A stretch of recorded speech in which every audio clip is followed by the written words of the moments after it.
皆さんごきげんよう、上川かおるです。世界では日々様々な出来事が起こっています。その中でも安全保障問題に関する主だったニュースについて取り上げていきます。今回取り上げるのは、ウクライナ情勢に絡んでの米ロ首脳会談に向けての動き。一方で、戦争の長期化に伴って長距離兵器を自ら作る必要性に迫られたウクライナが長距離ミサイルの実戦投入を始めたようだという話。そして最後に日本における長射程ミサイルの配備についての話題も入っています。まずは米ロ首脳会談に向けてのトランプ大統領の発言。BBC の報道より、米ロ首脳18日に電話協議の見通し、土地や発電所について話すとトランプ氏。トランプ大統領はロシアのプーチン大統領と18日に電話で協議する予定だと話した。大統領専用機エアフォースワンの機内で記者団の取材に応じた。トランプ大統領は先週末に多くの作業を行っており、18日に何か発表できるか確認することになると述べた。プーチン大統領との協議について、トランプ大統領は土地について話すことになると思う。戦争前とは大きく異なる。発電所についても話すことになるだろう。それは大きな問題だと述べた。また、ウクライナとロシアの双方ですでに多くのことが議論されていると思う。特定の資産を分割することについても話し合っているとも語った。そして、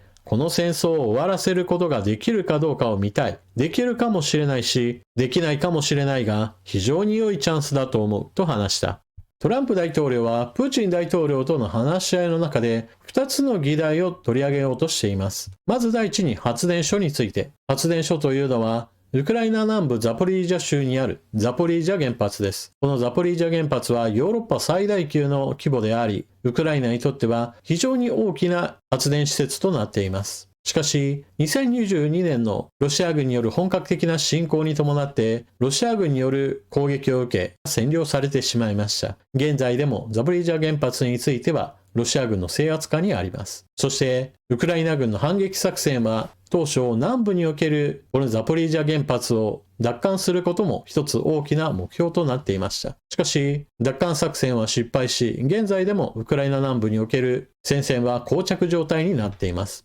その代わり考えられたのが、ウクライナ軍によるロシア領土に対する攻撃で、クルスク州では一時大きく制圧地域を拡大しました。ゼレンスキー大統領としては、領土の交換協議を行う際に、このザポリージャ原発地域についての交換といったことも外交手段の一つとして考えていたはずです。しかし、今月に入ってからのアメリカからの軍事支援の途絶、情報支援の途絶といったものに合わせて、ロシア軍による本格的な攻勢を受け、クルスク州におけるウクライナ軍は大きく後退し、現在では国境付近まで押し戻されてしまいました。現在、ウクライナ軍がクルスク州における制圧している地域は、100から150平方キロメートルだと言われています。これだと南部の前線地域から考えるとザポリージャ原発まで領土を返してほしいとしてクルスク州における制圧地域を差し出しても全然足りないような形になってしまいました。それだけにアメリカからの支援途絶といったものはかなり大きな影響を与えてしまいました。そしてもう一つトランプ大統領が言っていた地下資源取引については、ウクライナ側との交渉はあらかた終わっており、あとは調印式を残すのみとなっていると言われています。そして、プーチン大統領からは、このウクライナの地下資源については、アメリカもぜひとも共同の開発を行ってほしいと提案がなされていると言われています。これは、ロシアの国有企業を中心とした支援開発会社では、ウクライナの地下資源を黒字の状態で開発するのが難しいのではないかと言われていることが関係しています。資源があることが分かっていても、その資源を利益を出す形で採掘できるかどうかはまた別の話となります。採掘する会社によっては、コストが非常に高く、そのため、掘れば掘るほど赤字になるなんていう話も起こってしまいます。この点、アメリカの資源開発会社は非常に高い技術力を有しており、ロシアとしてはアメリカの資源会社を組み込むことができれば、金にならない資源を金に変えることができると踏んでいるかもしれません。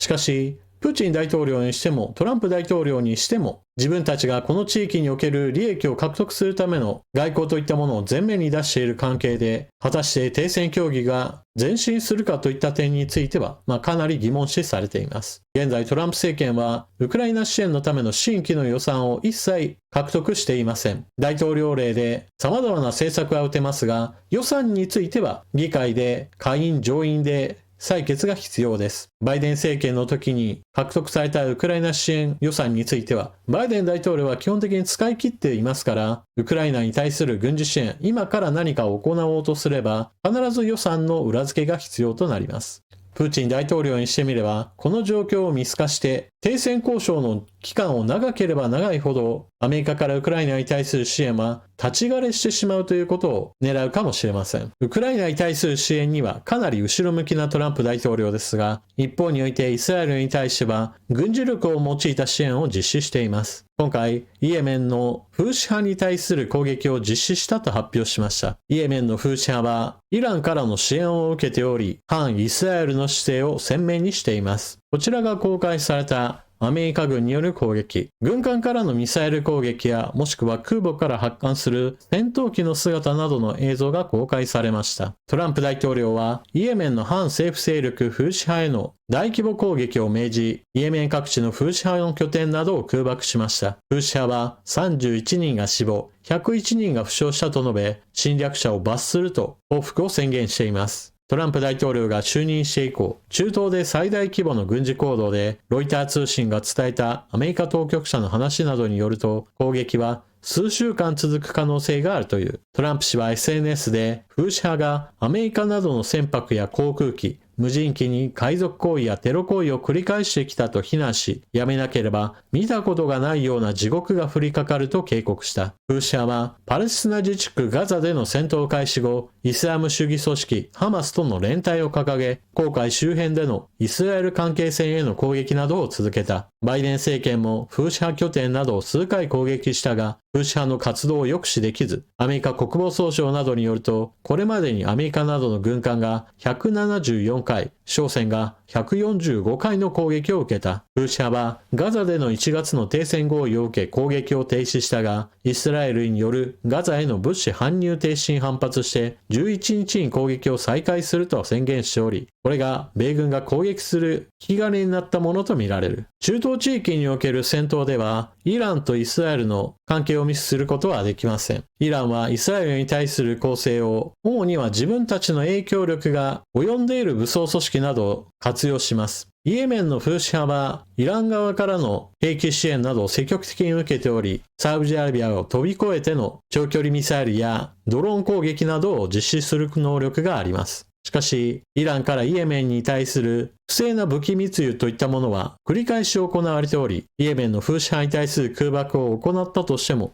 次から次と武器がやってくるだろうと言われています。それだけに中東における衝突はまだまだこれからも発生するものとみられます。続いて、ウクライナが長射程のミサイルの開発を終え、実戦投入しただろうと言われています。ウクライナ軍の新型巡航ミサイル、ドーフィー・ネプチューンは実戦投入済み、射程 1000km と公式発表。ゼレンスキー大統領が国産新型ミサイルについて言及しました。以前から噂になっていたネプチューン対艦ミサイルを改良した派生型の長射程対地攻撃型の巡航ミサイル、ドーヒー・ネプチューンが実戦投入され、射程が 1000km と初めて公表されています。ゼレンスキー大統領の言及は、今日はミサイル計画に関する報告もあった。重要な成果を得られた。ドーヒー・ネプチューンはテスト済みで、戦闘で効果的に使用された。ウクライナの新型ミサイル、正確な攻撃。その射程は 1000km。ウクライナの開発者、製造者、軍に感謝する。我々は、ウクライナの安全を保障する取り組みに努力を続ける。なお、参考として原型となった対艦ミサイルネプチューンの性能については、射程が 400km、弾頭重量 350kg。これをゼレンスキー大統領は射程 1000km まで伸ばしたというような話をしています。実戦投入されたのではないかと言われているのが、ロシア南部クラスノダール地方、トラプセンの製油所に対する攻撃です。こちらがその時の攻撃映像。近くに鉄道が走っていることもあり、現地の人たちから多く援助している様子などが動画で投稿されていました。今回射程距離が 1000km ということもあって、トラプセンに対する攻撃ルートは2種類あります。東部戦線から直線的に目標地点に向けて放つルートと、もう一つは海の上を走らせるルートです。最短距離だと 450km、海の上であれば 850km でトラプセンに到着することができます。厳重な警戒網があると考えられる前線を飛ばすよりは、黒海を通らせた方がおそらく迎撃はされにくかったはずです。この海側を通るルートの場合だと、ロシア軍の軍港であるセバストポリやもしくはクリミア大橋も当然射程距離内に入っています。ただし、戦いが長期化したことによって、以前は補給の大きな動脈であったクリミア大橋は現在ではその役割を終えています。ウクライナの南部戦線、東部戦線における補給路はもっと北側はすでにウクライナの東部州などで幹線道路などが整備されており、現在ではクリミア大橋を落とす意味がかなり薄れてしまいました。そして日本におけるミサイル配備についてのニュースも入っています。長射程弾九州に先行配備へ、政府反撃能力で検討。政府は他国領域のミサイル基地などを破壊する反撃能力、敵基地攻撃能力に活用する長射程ミサイルをめぐり、地上発射型の先行配備先を九州とする方向で検討に入った。2025年度末の配備開始を想定している。中国が台湾に武力侵攻する事態への懸念が高まる中、南西地域の防衛体制強化を優先する必要があると判断した。陸上自衛隊は九州で大分県由布市と熊本市の駐屯地に長射程ミサイルを運用する地対艦ミサイル連隊を配置。先行配備の対象となる可能性もある。中国にほど近い沖縄県の配備は緊張を過度に高める懸念があり、先行配備の対象にはしない方向だ。12式地対艦誘導弾能力向上型のイメージ。ミサイルは日本国内で生産され、射程は約1000キロ。地上装置から発射。九州内の部隊に先行配備。敵国のミサイル基地や艦船などの破壊に活用。熊本県に配備した場合においての到達予想範囲がこちらの円となっています。射程距離1000キロの場合だと、ギリギリ中国沿岸部に届く場所があるといった感じとなっています。ウクライナ情勢からは手を引こうとしているトランプ大統領なわけですが、一方においてイスラエル支援はおそらく政権が続く限りやめることはできません。それはユダヤ系の人たちからの献金といった形での実益にもなる上に、キリスト教福音派を中心とした宗教界からの支持といったものも実際に共和党だけではなく大統領支持率にも直結する問題であり、イスラエルに対する支援をやめるといったことを表明するのはもはや自殺行為とも言えるのがアメリカの政治です。しかし今回フーシ派を攻撃し始めたわけですが、当初の攻撃目標を全部破壊することができたとしても、じゃあこれで万事 OK とはいかないのがこの地域の難しいところです。というのも、そもそもイエメン国内で弾道ミサイルなどを作っているわけではありません。その主要部品などについては、イランで作ったものを不正に流し込むことによって、フーシ派は武装勢力というよりも一国の軍隊レベルの軍事力を持っているとされています。ですから今回徹底的に叩いたぞ、うまくいったぞとトランプ大統領が言ったとしても、しばらくしたらまたいつの間にか十分な武装を整えて周辺海域の船を襲ったり、もしくはイスラエルに対する攻撃などを行うかもしれません。ただしこれはイスラエル国内における武装勢力ハマスとの連動性なども考えて動くかもしれません。ですからいつまた再び大規模な戦闘が起こるかはわからないという意味で、中東地域では紛争はこれからも続くことでしょう。一方ウクライナの国産ミサイル、紹介した記事ではドイヒーネプチューンという形で書かれていましたが、英語名では単純にロングネプチューンと書かれています。こちらの方がおそらく日本では記事に名前が挙がることでしょう。ウクライナ軍の長射程の兵器としてはこれまで小型飛行機を改造したドローン攻撃がありました。しかしこの飛行機型のドローンは残念ながら速度が遅く、目標に達する前に撃墜されることもそれなりにありました。時速としては300キロ程度だと言われており、もっと高速なやはりミサイルが攻撃兵器としては求められていたのです。ロングネプチューンの場合であれば、おそらく速度で言えば従来の小型飛行機型ドローンに比べると2倍から3倍程度の速度があると言われていますから、あとはこれをいかにして量産化するかです。アメリカからは長射程ミサイルの供与などについてはちょっと絶望的な状況ですし、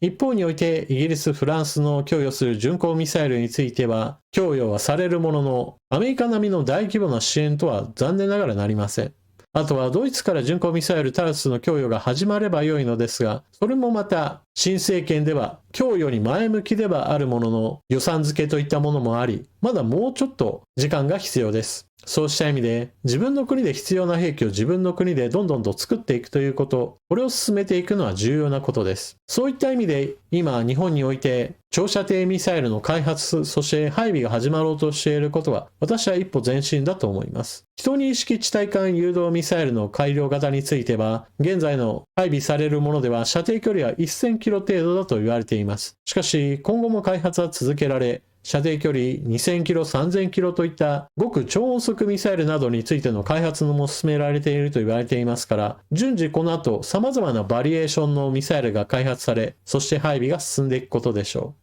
あとは、どれだけの数を量産するかです。ロシアによるウクライナ侵略で一つ明確になったのは、一旦戦闘が始まれば、短期間で終わる前提ではあっという間に弾切れしてしまうという事実を見せつけています。アメリカからは、自分の国は自分で守れというような圧力が強くかかっているところですから、思い切って生産した上で、欲しい国があれば販売するぐらいの気持ちを持った方が良いと私は思います。というのも、他の国にも販売するようになると、より生産施設の規模や関わる人を増やしておくことが可能になります。例えば、1年限りの生産でもう作り終わったなという状態では、そこで働いている人たちの雇用をなかなか守ることができません。しかし、5年先まで10年先まで受注できましたよとなれば、当然のようにその間ずっと人が働くことができ、また施設の拡張などについても考えることができます。長射程ミサイルについては各国において需要は十分あると思うので、ヨーロッパ側に対しても販売を考えるぐらいのことは私はしてもいいと思っています。戦争が長期化することに伴って、ウクライナは自国で必要とする兵器を自国で開発生産する段階へと至っています。日本はまだことが起こっていないので、その間にどれだけ必要とされるであろうものを事前に準備するか、ゆっくりとではありますが少しは進んでいます。しかし加速しなければ後になってからもっと準備すればよかったのにと後悔する羽目になるかもしれません。このあたりどうなるかについては後々の歴史家たちが評価してくれます。それでは動画は最後までご視聴いただきありがとうございました。情報の整理整頓に役立ったなと思われる方はぜひともチャンネル登録や他の方にもお勧めしてください。それでは次の動画でまたお目にかかりましょう。